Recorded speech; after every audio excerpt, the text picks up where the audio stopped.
Dovish Brainard worries. Now remember, between the two of them is right. We have Jerome Powell and we have this Brainard, and both of them are dovish since from the start of the 2020, right? And all the way, the both of them were looking at the market to continue their so-called QE. But the thing is this: between them itself, the second person in charge now is Brainard. All right, she is more dovish than Jerome Powell. But now she's actually getting worried, okay? So that's the reason why she threw a caution that maybe this rate hike itself, we just have to go slow. And apparently the market took it as a good thing, and I'll tell you more later. But in my opinion itself, recession is inevitable. To me, it's going to come, and I'll explain to you in detail with PowerPoints to explain to you and tell you now what will be happening next. This is going to be a big video, so guys, watch it. Now, the thing is this, before we go into what I'm going to share later on, disclaimer apply as usual. Do understand this. Do your risk assessment, okay? Do your risk management too. And of course, trade with care. And once again, thank you AIMS for the kind sponsorship for my MAO. Now, when the Fed official meets for the FOMCs, right, we know that they'll sit together like this and talk for 2 days, okay? So you can see some of the guys, you can see usually on my MAO, these are the guys that, you just pop up in my videos. Okay, so of course, between them, there will be people who are dovish, there are people who are hawkish. I'll explain to you what is dovish first. Dovish are people who prefer easy monetary policies, okay? Those who are hawkish are people who prefer the tightening policy, okay? So at the start, we have half of them are dovish, half of them were hawkish. But recently, all of them has turned hawkish. And from where we can know that, we can see that the numbers, the dot plot, right? Most of them for 2023 are looking at the interest rates to be hitting between 4 to 4.5%. Okay, most of them. All right, this is what happened. And of course, the thing is that they're only looking at the numbers to fall only from 2024 or 2025, okay? So that is the thing that you must know right now. And of course, that basically has helped the US dollar that marches all the way up from 100 all the way to now 113, up by 13%, okay, in just less than 6 months, okay? So my view is that it's going to hit 114 again, and my target is 115 to 116 by probably end of this year. And that's the reason why I'm very bearish with some of the US denominated commodities, and also very bullish that this will actually create a lot of problem for a lot of people, especially for the equity market. Alright, because you can see right now, look at the US 10-year yield now is going to hit the 4% again. The last time we saw this happen, the stock market recovered a little bit, okay? And I did tell you guys, just draw a trend line from this point and angle it up itself, you will see a strong base here. Because this is the 3.5% support, which I am very confident it won't break. And truth be told, when you stop here itself beautifully, I know that this is time to see a higher number. And of course, we have been calling for short on the equity market, and we have actually profited quite a bit from here itself. Now, do note why Brainard is exercising some caution. Okay, so Brainard, the central bank number 2, actually came in and said this. You know what? I think that we have to be careful. Okay, so she came in and says that, right, it is important, but we had to be clear on the need for the restrictive monetary policy. Okay, so she said that, okay, we need to be highly data dependent, but most important, in short, is right, we must watch it closely. So what happened is that we can see right now, the problem is, in the month of July, we saw the PCE data coming down, right? But it went back up again. So this is the reason why it is quite clear that the inflation is still ongoing right now. And Wall Street pick up her words and thought and think about it and say maybe she's just telling us that there's going to be a chance of a lowering interest rate soon. And of course, what the market reacted, look at it. Yesterday, the market came down first all the way, and when Brainard came in to speak here itself, the market sees that, hey, not bad, right? And they buy on to it itself. Now, of course, at this junction here, it looks good, yeah? But then again, if you notice this, the last 45 minutes, you can see that there is a lot of selling instead. Okay, so look at it from one angle. A dovish Federal Reserve, okay, official number two in the play on number two in charge, was all the way dovish, right? And because of the current situation now, she became a bit hawkish. And now she's saying that, you know, maybe we should be careful.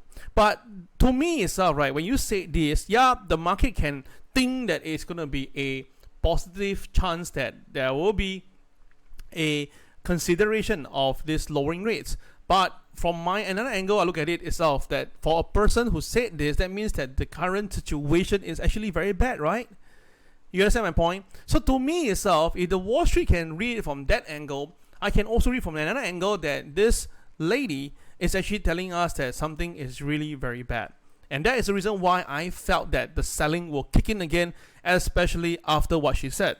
So if you look at it right now, right, this is one of the counter that I've been telling you guys to take a sell position since, right, this is the ARKK. Now, the thing is this, okay, ARKK from 2018 itself, there's a very interesting support, and that's about that, $36. I've been repeating this to you guys many times, right? So the thing is this, all the way from $155, ARKK been coming down, right? What does it do with this, what Brainard say? Because Cathie Wood actually sent an email, an open letter to the Federal Reserve, okay? And she's saying that there is a chance that this hiking rate will create an economic crisis, okay? And she warned that Federal Reserve that this policy error. So in short itself, she's trying to tell the Federal Reserve that, you know what, stop doing this. In fact, consider to rate cut right now. If not, it could be too late. So it's an open letter to the Federal Reserve. And of course, you can see actually the letter itself was actually uploaded on ARKK, this official website. You can take a look. Okay, in short itself, she thinks that all this is too late. They shouldn't do this right now. The market will crack. And of course, look at the share price of the ETF now. Oh my God. So you understand my point now? Two of them is the lady, the Brainard, and Cathie Wood are all expressing concern. But when you have that type of thing in mind, that means that the current situation itself may not be good at all. And that is the reason why I'm sharing this, okay? So let's just look into why I keep on telling you recession is unavoidable. All right, it's inevitable. All right, let me just share with you right now my reason. Yep, let's take a look. Okay, so first of all, this is the 10-year and the 2-year, okay? We're looking for the inversion again. I know I'm trying like a broken recorder, right? Now, the thing is this, the blue line represents the 0%, okay? As we all know that once the thing goes below the 0%, we call it an inversion, okay? Now it's no longer about inversion. Now it's even worse. We're talking about the worst of the worst, which means that we look at this point here since 1989, okay? That is the first time the lowest level it went was this level here at 0.469% inversion, okay? That means it's minus sign in front, okay? And that was where the lowest point is, okay? Then when I check back, right, you will notice that that was in 1989, okay? Then after that result, we have a bit of inversion along the period, but the one that goes down all the way again and hit the same point, it was back in year 2000, okay? So 1989, year 2000, all right? What we have here is right, this is what happened. And then from then on, all day we have some inversion here as well, and that was Lehman crisis, but this time we're not going to talk about it. We have the pandemic, we don't talk about it. I'm talking about the worst, okay? So the thing is this, we are now back here, oh my God, and that is year 2022, okay? So now, what's the problem here? Okay, let's check back in what happened in 1989 first. This is going to be very interesting. Watch this, guys, okay? In 1989, post what happened? That after what happened in 1989, okay, post after that itself, from July 1990 all the way to March 1991, we have an 8-month recession. And the best part is this, it was because that inflation began to increase and Federal Reserve responded by raising interest rate, right, from 1986 to 1989, okay? And of course, in 1990, something strange happened, the oil price shock, okay? And that actually created that recession. Interesting. Okay, now why am I saying this interesting? Follow me. Apparently, back in year 2000, post, right, that means that after, you can see the inversion here as well, post, right, in March 2021 to November 2020, March 2001 to November 2001, sorry, my bad. All right, it was because before that as well, right, we had the longest period of economic growth, right, that was during the Clinton time. Because at time as well, right, you can see there's no more inversion after that, and the market enjoy a good amount of rallies and ride up. Can you see the thing here? Okay. So now the thing is this. Again, it was caused by a speculative .com bubble, and then business outlays, and this investment gone bad, and of course we have 911. All this created a problem. All right. So again, this tell you that when the inversion happened, something bad just by itself really just manifests. Okay. Right, let me just clear the screen a little bit. So the thing is this. Now we can see that right now, right? This is what's the two time when it hit this point itself, we have recession. So what do you think will happen soon? Undeniable. It's gonna happen, all right? So now we have the recession that happened earlier, which is here, and that was because of the pandemic. But the thing is this, that was the shortest ever recession recovery. Why? Because we have all the online purchases, zero interest rate policy, and of huge amount, and that prop up the stock market. Okay, so now think about this. Now people are not doing any more online purchases. In a way, the interest rate has went up and could go higher, and the has stopped. Right, yesterday I covered about this. I said that the has stopped, and of course now is more tightening has happened. So obviously because of all this, the stock market is coming down. So it is unavoidable that we're going to see recession coming in. Okay, recession is going to come in, and this is going to become a big problem. You got my point now? Okay, so you can see right now, right, this is the civilian unemployment rate, in short itself, the jobless rate. Okay, so you look at it back then again in 1969 to 1971, before the recession happened. All right, you can see that it based out a little bit, and then that was where it started to go up, right? Okay, so it happened again back in this April 2002.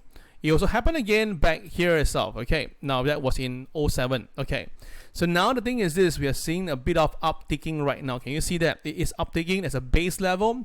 And of course, what is going to confirm this, you can see right now the US home prices are now posting the biggest monthly drop since 2009. Now think about this, if the home prices are coming down right now and the interest rates are going up, what will happen? Alright, you may say, but isn't that good? No, it's bad, because people who have been buying houses now is going to pay more money to the bank at a higher interest rate, because this is the mortgage loans. You understand my point? So this is not going to be good, and this will create more problem. And if people start to really have delinquency, then it's going to be very bad. And you can see right now the mortgage rate just about a year ago was at 3%. Now the mortgage rate is at 7%, and with the houses price, the home prices are coming down right now, it's going to be a double whammy. And that means that if people really can't pay, then problem. Okay, who will suffer? Definitely the delinquency will lead to bankruptcy, and our next thing itself, we will have the banks having big trouble because they loan out so much money, and if things goes bad, they will suffer. So that is why I believe that this coming Friday, all the banks itself, right, will do a lot of revision and do a bit of forecasting, and I don't think it will be any good. So you understand my point now, the worry here itself. Okay, so guys, think about this for a moment and consider to go slow with your investment or your trading, because I think that the market is going to break 29,000 for the Dow Jones soon. Okay, let me explain to you why. Now take a look at here. This is my KFC chart. Now, if you look carefully on this chart right now, right, it's likely going to break 29,000 for the Dow again soon, okay? And the downside can stretch all the way to this 26,000 level. Now, why? Because if you look at it here, the market actually hit this support level and rebounded quite strongly back then, right? And this support, if you look at it carefully, has been quite instrumental in every rallies. So which means that if the market is a pullback, it will nosedive down all the way to this point here, because that is where I'm quite sure a lot of stops will be there. But from 29,000 to 26,000, we're talking about another 10% drop. Now, is it possible? Well, if you remember, I told you guys that usually the market from the highest point to a low end, all right, of most of the bearish market is about 37%. So let's say now from this point here, if it drops to this point here, it's about 32%. So that is the reason why I got the feeling that it may really happen here about 26,000. And of course, if that happen, a lot of people is going to be like panicking all the way in. And of course, remember, I shared with you my NASDAQ. I told you the NASDAQ at my KFC level, and I told you guys that this is the crucial level, this 11,369, and we saw it breaking yesterday, and now it's going to test again this critical 10,832. Now, this level was mentioned weeks ago, and I told you guys it will find a support. So it's gonna, if let's say the Dow Jones gonna break that itself, right? And I look at the chart, I realize that this is a very important U-turn point, okay, and that is about 9,750. Oh my god. So which means that if the market really breaks below 10,832, oh gosh, we can really see the market coming down all the way to 9,750. Now that is going to be another potential 1,000 point drop on for the market itself. Isn't that going to be crazy? And that's why I'm very concerned right now, guys. I'm very concerned with the market. I think that you have to be very careful, okay? But of course, this is like going to be not going to be a tomorrow thingy. It could be a 2-3 weeks or 2-3 months down the road, okay? All right, so that is what I have to share with you on the broader market. But more important now is a number. Okay, let's look at here. So the market has hit my 82.5% very nicely, and it broke below my 80% mark again. So the downside itself is going to test here 28,639, because that is the 77.5%. Okay, and of course I'm still waiting for the Dow to trip the 75% mark, and that's 27,715. Now I don't expect the market to drop all the way to 26,000 just like that. Okay, it will be really a panic or capitulation if that to happen. But I believe that you're gonna go down slow and steady, bounce around in between before going down towards there itself. In fact, Jamie Dimon has just said that there's going to be a chance of another 10 to 20% drop. I'll cover this tomorrow. But my point is that this is coming. It's definitely coming, okay? And we can see that the China A50 yesterday really collapsed, okay? Not only that it broke below my MA 30 level, not only it got itself breaking the 13,000, it slammed down all the way to a low of 12,565 yesterday. Now we are trying to see a bit of reprieve right now, but I don't think this will help. And think about this: if the world second, okay, biggest or world third biggest economy is not performing and the stock market is in shambles, we have a problem, guys. Now it is very possible that the China market will have to come down to the low that was established back in March, okay?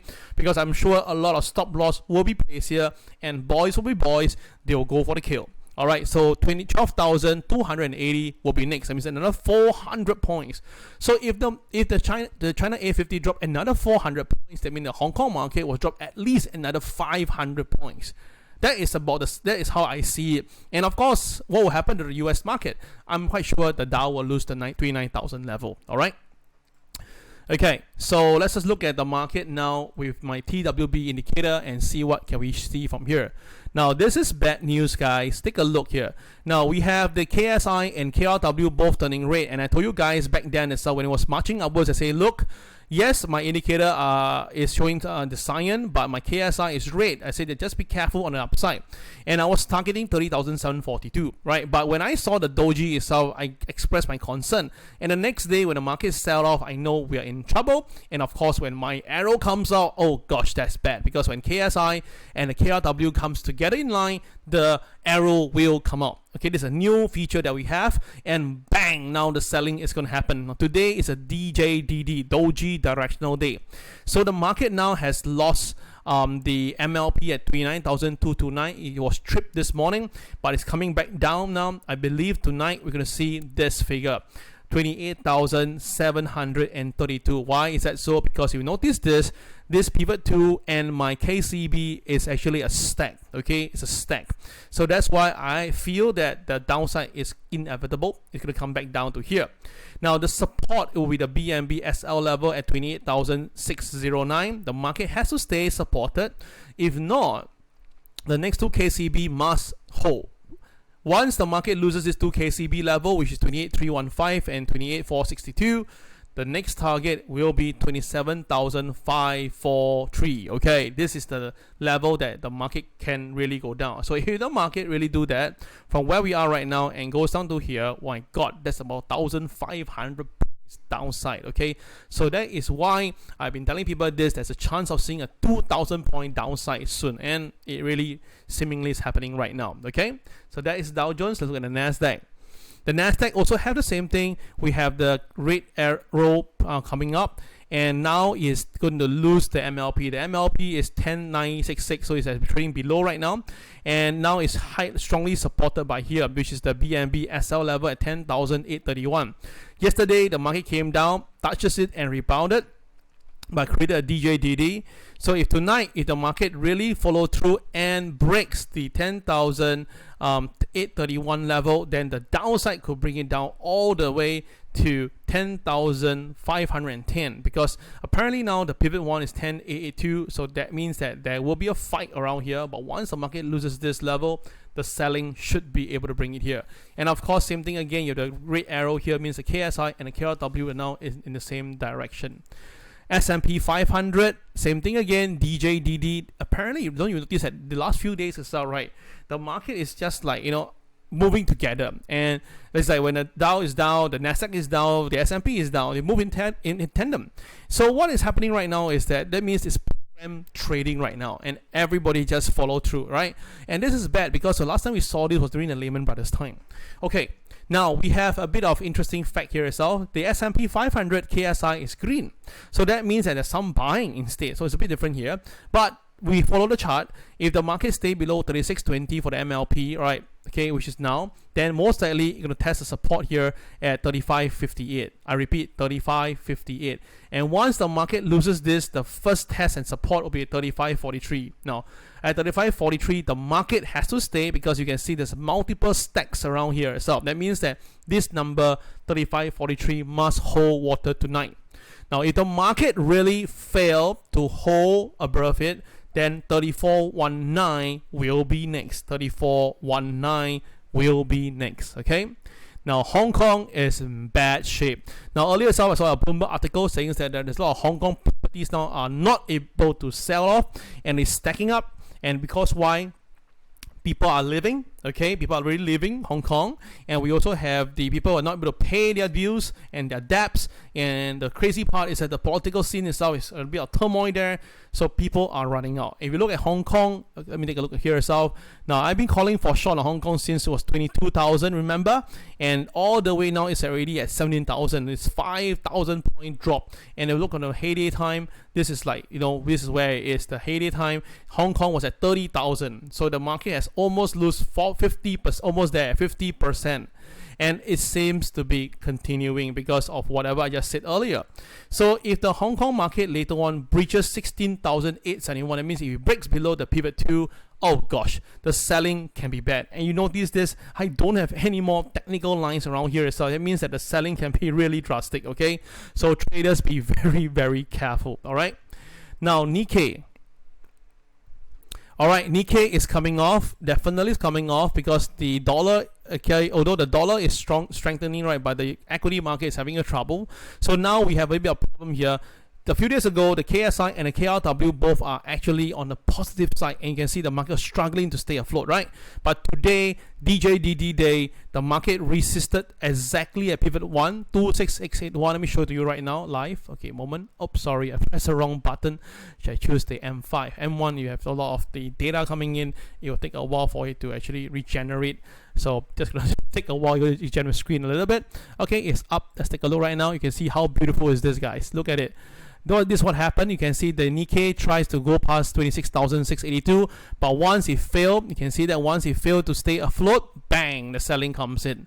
So now what we have right now is that if the Nikkei can't stay up, all right, then it's going to come down to 26,231. I kind of believe that it will happen, because at the moment now, we don't use this at the moment, but we know that if this is going to be like this by today, then tomorrow my 8 red arrow will appear. That means that there will be further selling, and I suspect that it may come all the way down to 25,593, and that is the support level of the BNB here. Okay. Now, yesterday we talked about DAX. I expected DAX to cover the gap. It did happen, and I also say that there will be a chance for the DAX to touch the BNB at 12,157. And incredible, DAX opened exactly at that number. It's as if that the market knows this figure. And what happened? Immediately it recovered. Okay, it recovered. That's my point.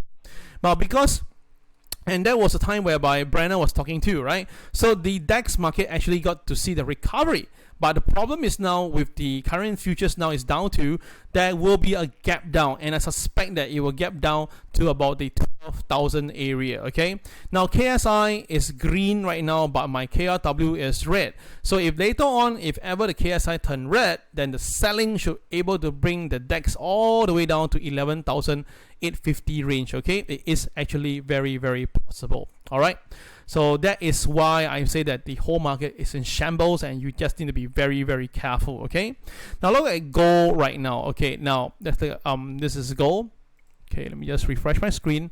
Now I already told you guys that, oh, this is silver, my bad. Okay, not silver then. Now I tell you guys that silver has to this trend line, the one that I show you guys back then. Okay, let me just show it to you. Or it's a trend line that I draw, and the market seemingly failed to stay above it. Okay, now of course I'm bullish on silver, and I said during this time right now, the US dollar will be popping up again. That will give some pressure on silver and gold.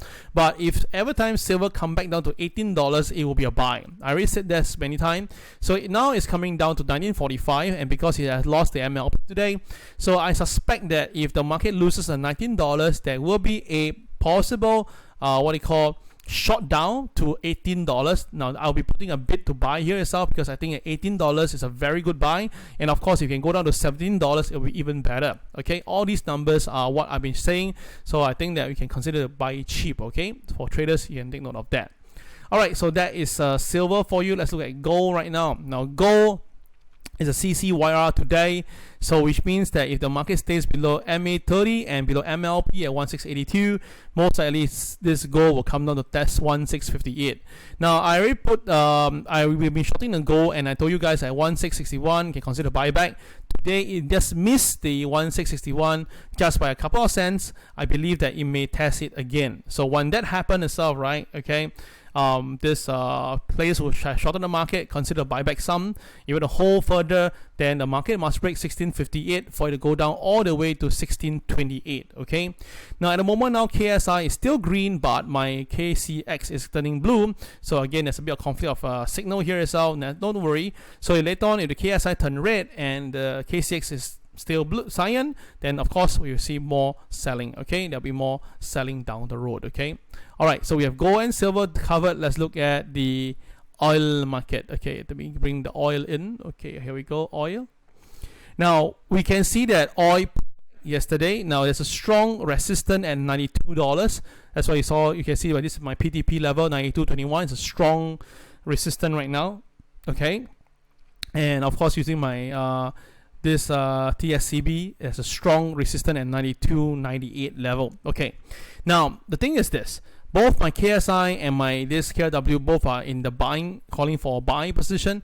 So I suspect that if the equity market comes off, right, crude oil usually will follow a bit. But if let's say the equity market is coming down and the crude oil maintain, gosh, that means the next step itself is going to go for the $96 level. Okay, I'm pretty confident that if the market can stay afloat around this area between this $86 to $90, this $4 range, then most likely the next wave will be $96. Okay, $96. All right, watch out for that. Okay, we have covered all this. Let's look at the Bitcoin and this Ethereum. Now Bitcoin is coming off right now, as I mentioned to you. As long as Bitcoin cannot stay above the BNB RL, the RL itself was 19646, and you can see on this day, 3 days ago, the market touches the RL, couldn't stay up, pop, come down, right? So today it's going to go down further. If we lose 18,909, we will see the selling coming down, and I'm still looking at it to come down to 18,117. Okay, both KSI and KCX are all giving me the sell signal right now. So once the market loses 18,909, then I think there'll be a free fall all the way to 18,117, and of course that will definitely add some more pressure on the Nasdaq, which likely will sell further. Okay, so that is the Bitcoin. Let's look at Ethereum right now. Now Ethereum is coming down fast. You can see right now. I mentioned that if the market cannot stay afloat, the next target will be at 1200 area. Now because yesterday is a new BNB, so the new target 1380 on the upside and 1252 on the downside. And the market now is trading below the pivot 2 at 1283 was pivot 2, and now it's 1278. So with the markets KSI and KCX both on the downside and it's below MLP, most likely there's a chance we will see 1252 traded later today. Now there's a very strong KCV at 1247, and every time when the market goes there, it usually stages a rebound. So of course, if the market really do that, that will be good. But if the market fail above 1247, then the next level will be 1192, and that could be bad. Okay, so overall guys, I believe that the stock market is most likely going to hit and go down lower. And of course, my view on this recession, I've been there since start of January. I believe that it will escalate further, and soon people run out of job. All right, now I'm not talking about Singapore, but I think regional and global, this will all happen. All right guys, take care, and I wish you the best and make more money from the market. This is Kel signing off. Bye bye.